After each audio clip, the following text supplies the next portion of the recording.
Hi. ఈరోజు ఈసారి combination మారింది.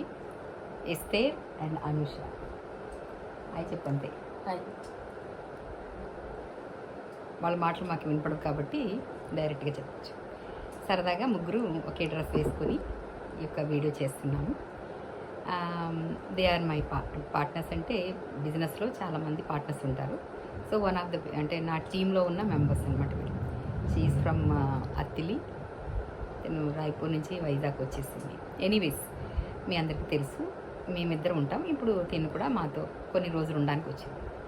సో నేను ఎప్పుడు చెప్తూ వస్తాను, మా ఫ్యామిలీ చాలా పెద్ద ఫ్యామిలీ అని. సో ఇలాగ మీకు అప్పుడప్పుడు కనిపిస్తూ ఉంటాం. ఈరోజు నేను చెప్పాలనుకున్నది ఏంటంటే, వాతావరణం అంతా చాలా భయంకరంగా ఉంది. ఎటు చూసినా వర్షాలు, ఈ సీజన్స్ అన్నీ మారిపోవడం వలన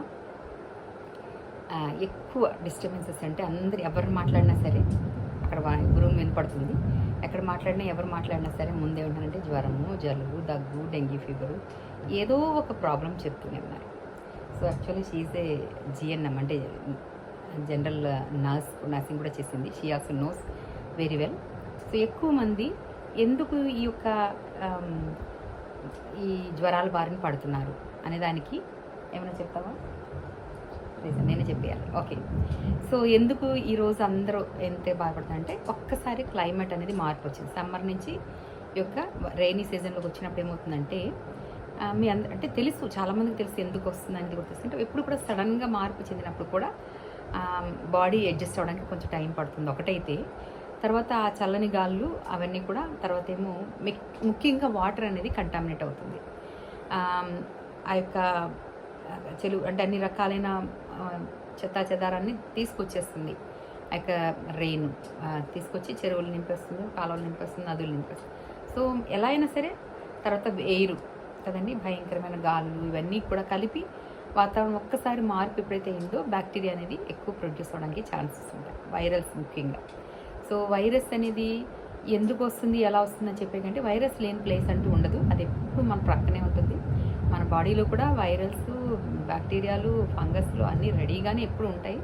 కాకపోతే దాన్ని మనం ఎక్కడికక్కడ ఎప్పటికప్పుడు మనం ఎలా కంట్రోల్ చేసుకోవాలి నేను చాలాసార్లు చెప్తూ వస్తున్నాను. ఈరోజు కూడా కేవలం దీని గురించి చెప్పాలనుకుంటున్నాను. ఏంటంటే, మీరు ఎప్పుడైతే ఆ యొక్క అంటే ఇమ్యూనిటీ అనేది మీరు తగ్గిపోతూ ఉంటుందో ఆటోమేటిక్గా బ్యాక్టీరియాస్ అని దాడి చేస్తుంది. బ్యాక్టీరియా అనేది అంటే ఒక శత్రువు మనకి కదండి. Bacteria, virus and fungus. So అంటే రకరకాల, దాంట్లో ఏ పేర్లన్నీ చెప్పట్లేదు నేను మీకు, ఏ ఫంగస్ ఉంటాయి. సో వాటన్నిటి కూడా ప్యాథోజన్స్ అంటాం కదా. సో ఎలాంటి ఎంత ఉంటుంది, ఎన్ని కిలో, ఎన్ని సెంటీమీటర్లు ఉంటే, ఎన్ని మైక్రో మిల్లీమీటర్స్ ఉంటాయి అన్నీ నేను చెప్పక్కర్లేదు. బట్ వైరస్ అంటే మీకు తెలుసు, ఎన్నో వంతట కళ్ళతో నేకడైతో కాదు కదా, అసలు ఈవెన్ మైక్రోస్కోప్లో కూడా, కొన్ని మైక్రోస్కోప్స్లో కూడా చూడలేనంత చిన్న ఇది. సో అట్లాంటివి కూడా వచ్చి మన బాడీని డ్యామేజ్ చేస్తాయి. సో అవి అంటే ఇప్పుడు మన బాడీలో ఉన్న సెల్స్ ఏవైతే ఉన్నాయో ఆటోమేటిక్గా సెల్స్కి చాలా శక్తి ఉంటుంది. For example white blood cells ఉన్నాయి. వైట్ బ్లడ్ సెల్స్ ఎప్పుడు కూడా ఏం చేస్తాయంటే ఫైటింగ్ క్యారెక్టర్ అయ్యి మన అంటే రక్షక దళాలు అంటాం కదా, అలాంటి రక్షక కవచం మనకి బాడీలో ఉంటుంది. ఈ వైట్ బ్లడ్ సెల్స్ ఎప్పుడు కూడా పోరాడుతూ ఉంటాయి. ఎలాంటి ఏదైనా ఒక ఫారిన్ బాడీ మన బాడీలోకి వచ్చిందంటే, ఒక వైరస్ కానీ బ్యాక్టీరియా కానీ, మీరు చూడండి ఎప్పుడైనా జలుబు జ్వరం ఫస్ట్ ఇక్కడ గొంతు దగ్గర మీకు నొప్పి మొదలవుతుంది. అంటే అక్కడికి వచ్చింది అని అర్థం అనమాట. అంటే ఇప్పుడు మీకు కరోనా టైంలో ఎక్కువ మంది ఇది ఫేస్ చేశారు. ఈ క్లారిటీ మీకు వచ్చింది. సో నోస్లో కానీ అంటే లోపలికి వెళ్ళిపోతుంది అనమాట, మనం పీల్చే గాలి ద్వారా వెళ్ళిపోతుంది. అక్కడికి వెళ్ళి అక్కడ ముందు అది దాని యొక్క బలాన్ని పెంచుకుంటుంది, తర్వాత ఊపిరితిత్తుల్లోకి చేరిపోతుంది. సో ఊపిరితిత్తుల్లో ఇప్పుడు న్యూమోనియాలు కావచ్చు, లేకపోతే ఈవెన్ జాండీస్ కూడా వచ్చే సమయం ఇదేనండి. సో భయంకరమైన జాండీస్లు ఏంటంటే, ఆ యొక్క జాండీస్ గురించి కూడా నేను అన్నిటి గురించి చెప్తాను. But simply I'm telling you ఏంటి అంటే, ఈ టైము వైరస్ దాడి చేసే సమయము, ముఖ్యంగా డెంగీస్ ఎక్కువగా స్ప్రెడ్ అవుతున్న సమయము. అయితే ఏం చేయాలి? సో వచ్చిన తర్వాత ఏం చేయాలి కంటే కూడా prevention is always better than cure అంటాం. సో ఎంత ప్రివెంట్ చేసుకోగలిగితే మనం అంతగా మనం ఆ జబ్బు నుంచి, నాకు తెలిసి నాకు ఫ్రెండ్స్లోనే డెంగీ ఫీవర్తో జాయిన్ అయ్యి కూడా చనిపోయిన వారు ఉన్నారు. నేను అది అంటే ఎందుకో నెగిటివ్ చెప్పాలంటే కొంచెం బాధ వేస్తుంది. ఆ పర్సన్స్ కూడా గుర్తొచ్చి కొంచెం హృదయం బరువు అనిపిస్తుంది. కానీ నిజంగా చెప్పమంటే జస్ట్ జ్వరం అని చనిపోవడం అనేది ఎక్కడైనా ఉందండి. సో ఈరోజు అది పరిస్థితి. ఒక ప్రక్కన ఈ వర్షాలకి బాధలు అన్నీ వేరే బాధలు అంటే ఈ బాధలు కూడా ఎక్కువగా ఉన్నాయి. ప్రతి ఒక్కరు కూడా హాస్పిటల్స్ అన్నీ ఇప్పుడు ఈరోజు బ్లడ్ టెస్ట్లని వాటితో నిండిపోయి ఉన్నారు. జనాలందరూ క్యూలు కట్టేస్తున్నారు. సో నేను ఒకే చిన్న టిప్ అనుకోండి, మీరు ఏదైనా అనుకోండి, చెప్తున్నది ఏంటంటే యాజ్ ఎర్లీ యాజ్ పాసిబుల్ మీరు 2 ప్రోడక్ట్స్ మీరు మీ యొక్క తప్పనిసరిగా అడాప్ట్ చేసుకోండి. మీకు నచ్చకపోయినా మీరు తీసుకోవాల్సింది ఏంటంటే ఒకటి సి విటమిన్, ఒకటి డి విటమిన్. ఈ 2 ఎవరి బాడీలో అయితే చక్కగా ఉంటుందో మ్యాక్సిమం అసలు ఏ జబ్బులు అంటే 90% అంట, నేను ఇంక వీలైతే 99 అన్నా తప్పులేదు, ఈ ఇమ్యూనిటీ అనేది మీకు డెవలప్ చేస్తుంది. ఈవెన్ ఏ విటమిన్ కూడా మీకు వేరేగా వచ్చేస్తుంది, కానీ మెయిన్ సిడీలు మాత్రం కంపల్సరీగా మీకు బాడీలో ఉండాలండి. నేను లాస్ట్ టైం ఒకసారి సప్లిమెంట్స్ గురించి చెప్పినప్పుడు మీకు ఒక విషయం చెప్పాను, పీడిఓ బీసీడి అని చెప్పాను. అంటే పీడిఓ అంటే ప్రోటీన్, డైలీ అంటే ఆల్ విటమిన్స్ అనమాట. మేము దాన్ని డైలీ అని పేరు పెట్టుకుంటాం. మేము దాని పేరు డైలీ అని, దాని ట్యాబ్లెట్ పేరు డైలీ అనమాట. యాక్చువల్గా మనకి న్యూట్రిలైట్లో అది డైలీగా, సో డే. అలాగే ఓవన్గా ఒమేగా 3 అనేది బాడీకి ప్రతి ఒక్కరికి కావాలి. సో ఇది కాకుండా ఇంకా బీసీడీలు వాడగలిగితే అసలు 99.99% ప్రాబ్లమ్స్ రావు అని చెప్పేయచ్చు అనమాట. అంత ధైర్యంగా మనం చెప్పచ్చు. సో ఇప్పుడు నేను అట్లీస్ట్ అంటే మీరు చాలామంది ఏంటంటే లెక్కలేసుకుంటారు చాలామంది.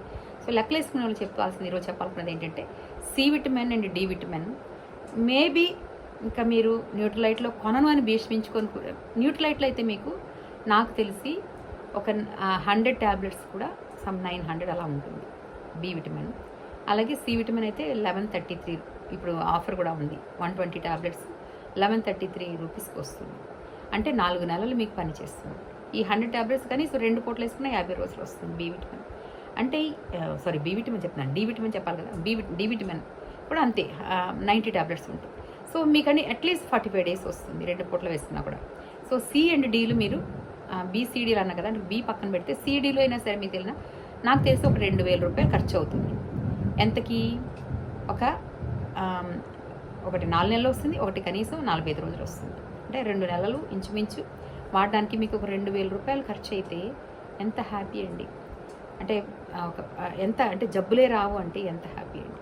సో నేనైతే అదే ఆలోచిస్తూ ఉంటాను, ఎంత చక్కగా మీరు అవి వాడుకోగలుగుతారు. సో అవి కూడా నేను వాడని భీష్మించుకొని కూర్చున్న వాళ్ళకి నేను ఇంకోటి ఏంటంటే అట్లీస్ట్ మీరు సి విటమిన్ బయట దొరుకుతుంది, చప్పరించి ఒక 10 టాబ్లెట్స్ అయినా దొరుకుతాయి అట్లీస్ట్. అంటే అది 100% నేను సజెస్ట్ చేయలేను, కానీ అట్లీస్ట్ ఈ కొద్ది సమయం అంటే ఈ బిగినింగ్ స్టేజ్లో ఉన్నాం కాబట్టి అలా మళ్ళీ బాడీ అలవాటు అయిన తర్వాత మళ్ళీ మనం ఆటోమేటిక్గా అలవాటు అవుతాం. అట్లీస్ట్ ఒక 10 డేస్ అయినా, ఒక 15 డేస్, ఒక ఎంతో రోజులైనా కనీసం మీరు ఒక సి విటమిన్ని చప్పరించే ట్యాబ్లెట్స్ దొరుకుతాయి, అవైనా మీరు వాడడం అనేది చాలా చాలా మంచిదండి. తర్వాత ముఖ్యంగా ఏంటి అంటే పసిపిల్లల లాంటి వాడిని మీరు చాలా జాగ్రత్తగా ప్రొటెక్ట్ చేయడము, కప్పుకోవడము, ఇలాంటివన్నీ చేయాలి. తర్వాత ముఖ్యంగా స్కూల్కి వెళ్ళే పిల్లల్ని ఏంటంటే మీరు వాళ్ళకు కూడా సి విటమిన్ సప్లిమెంట్స్ ఉంటాయి మన దగ్గర అయితే. న్యూట్రిలైట్లో అద్భుతమైన సి విటమిన్ ఉంటుంది, అది చప్పరించవచ్చు. మన పోలో ఎలా ఉంటుందో అలా చక్కగా ఉంటుంది, వాళ్ళు హ్యాపీగా తింటారు. ప్రతి ఒక్కరు లేదా నవలేస్తారు, వాళ్ళకి చాలా బాగా ఉంటుంది. అది కూడా మీరు ఒక్క టాబ్లెట్ వాడితే రోజుకి అది 100 టాబ్లెట్స్ ఉంటుంది, అది కూడా అంతే ఇంచుమించు ఉంటుంది. సో చాలా అద్భుతంగా ఉంటుంది. ఓకే, అది కూడా వాడుకోవచ్చు. అది కూడా కాదనుకున్నప్పుడు ఏంటంటే పిల్లల్ని అట్లీస్ట్ మీరు ప్రొటెక్ట్ చేసి పంపించండి. స్కూల్స్కి వెళ్తున్నప్పుడు ఏంటి ఎక్కువ పిల్లల దగ్గర నుంచి ఒకరు కాల్ ఇచ్చేస్తారు. సో ఫీవర్స్ కానీ ఏవైనా కూడా ఒక మీ పక్క పిల్లలకి వచ్చినట్టు మొత్తం అలాగే అయిపోతుంది అనమాట. కాబట్టి సో భయంకరమైన పరిస్థితులు ఉన్నాం కాబట్టి కొంచెం జాగ్రత్తగా మన పిల్లలు మనం ప్రొటెక్ట్ చేసుకుందామండి. రెయిన్ కోట్స్ లేకపోతే ఏవో వేసుకుని వెళ్ళటమే అనేది అవసరమే. సో ఇంకొకటి కూడా అంటే సోషల్గా కూడా చెప్పేది ఏంటంటే చాలామంది ఏం చేస్తారంటే వర్షం వచ్చినప్పుడు చెట్ల కింద నుంచి ఉంటారు, లేదా ఏదో కరెంటు పోల్స్ దగ్గర నుంచి ఉంటారు. ఇవి కూడా కొంచెం జాగ్రత్తలు తీసుకోవాలండి. అది కూడా పనిలో పని చెప్పేస్తున్నాను. సో ఏది ఏమైనా కూడా వర్షాకాలము, తర్వాత కారులోను బండ్లో వెళ్ళే వాళ్ళు ఏంటంటే అక్కడ గొయ్యి ఉండదని తెలియదు, అక్కడ నీళ్ళు ఉంటాయి, గబక్కని వెళ్ళిపోతారు, స్కిడ్స్ అయిపోతూ ఉంటాయి. అట్లా కూడా చాలా యాక్సిడెంట్స్ అవుతుంటాయి. సో ఫాస్ట్గా వెళ్ళకుండా ఉండడానికి రాసాధ్యమైనంత వరకు వర్షాల్లో ప్రయాణం చేసుకున్నా కూడా చూసుకుంటూ ఉండాలి. తప్పదు, మరి వెళ్ళకుండా ఉండడానికి అవ్వదు కొన్నిసార్లు. అయినా కూడా కొంచెం జాగ్రత్తలు తీసుకుంటూనే ఆరోగ్యాన్ని తీసుకోండి, కొన్ని జాగ్రత్తలు తీసుకోండి. సో వర్షాకాలంలో నడిచేటప్పుడు కొంచెం జాగ్రత్తగా నడవడం, రైలింగ్స్ పట్టుకొని ఎక్కడాలు, స్టెప్స్ ఎక్కేటప్పుడు జారిపోకుండా చూసుకోవడం, ఇలాంటివన్నీ కూడా చాలా అవసరమైంది. సో మినిమం కాషన్స్ తీసుకుంటూ prevention is always better than cure అని చెప్తాను. సో ఎంత జాగ్రత్తగా మీరు ఆరోగ్యాన్ని కాపాడుకుంటారో అది మన చేతిలోనే ఉంది. So C and D, so మళ్ళీ చెప్తున్నాను, CND సప్లిమెంట్ ద్వారా మీరు మీ ఆరోగ్యాన్ని ప్రొటెక్ట్ చేసుకుని ఆల్రెడీ జ్వరం వస్తే కనుక దయచేసి అంటే ఇది కూడా మీరు 6th అవర్లీ అట్లా తీసుకుని డోలో ట్యాబ్లెట్స్ కంపల్సరీగా జ్వరం ఉన్నా లేకపోయినా అది 6th అవర్లీ అలా వేసుకోవడం. 6th అవర్లీ కదమ్మా, 6th అవర్లీ ఓకేనండి. ఇది తను మెడిసిన్ కాబట్టి తనకు అడుగుతున్నా. సో 6th అవర్ నాకు ఐడియా ఉంది. సో కంపల్సరీగా జ్వరం వచ్చిన తర్వాత వచ్చినా ఇంకా రాకపోయినా కంటిన్యూస్గా వన్స్ వచ్చిందంటే మీరు అలా కంటిన్యూస్ రిపీటెడ్గా అది వేసుకుని చేయండి. తర్వాత యాంటీబయాటిక్ గురించి కూడా ఒక మాట చెప్పేస్తాను. యాంటీబయాటిక్స్ అనేది త్వరపడి వాడొద్దు, స్టార్ట్ చేసేయొద్దు. కానీ సీవియర్ అయిపోయినప్పుడు అంటే అసలు పూర్తిగా ఇన్ఫ్లమేషన్ చాలా ఎక్కువైపోయినప్పుడు మాత్రం అసలు హెసిటేట్ చేయడానికి అవ్వదు, మనకి తీసుకోవాలి. అదే ఫారెన్లో అయితే తొందరగా ఎవరు వాళ్ళు యాంటీబయాటిక్ వేసుకునే వాళ్ళు బి కాంప్లెక్స్ అంటే బి విటమిన్ అని మాత్రం కంపల్సరీగా తీసుకోవడం కూడా చాలా అవసరం అండి. సో నీరసాలు అవి చాలా ఎక్కువగా ఉన్నాయి కాబట్టి ప్రోటీన్ ఒక ప్రక్కన తీసుకుంటూ తర్వాత బయట దొరికే ఎన్ష్యూర్స్ అని దొరుకుతాయి, అవైనా మీరు ఏదో ఒకటి వాడుకుంటూ అట్లాగంటే నేను అదే చెప్తాను. ఎప్పుడు కూడా న్యూట్రిలైట్ అయితే అద్భుతం, నెంబర్ 1 నో డౌట్. కానీ అంటే అందులో ఓన్లీ ప్రోటీన్ అంటే ప్రోటీనే ఉంటుంది, ఇంకా మళ్ళీ ఎక్స్ట్రా ఏమి ఉండవు. సో ఎన్ష్యూర్లో ఏముంటుందంటే ఇంకా ఎక్స్ట్రా అవన్నీ విటమిన్స్ అన్నీ కూడా ఎక్స్ట్రా అన్నీ ఉంటాయి.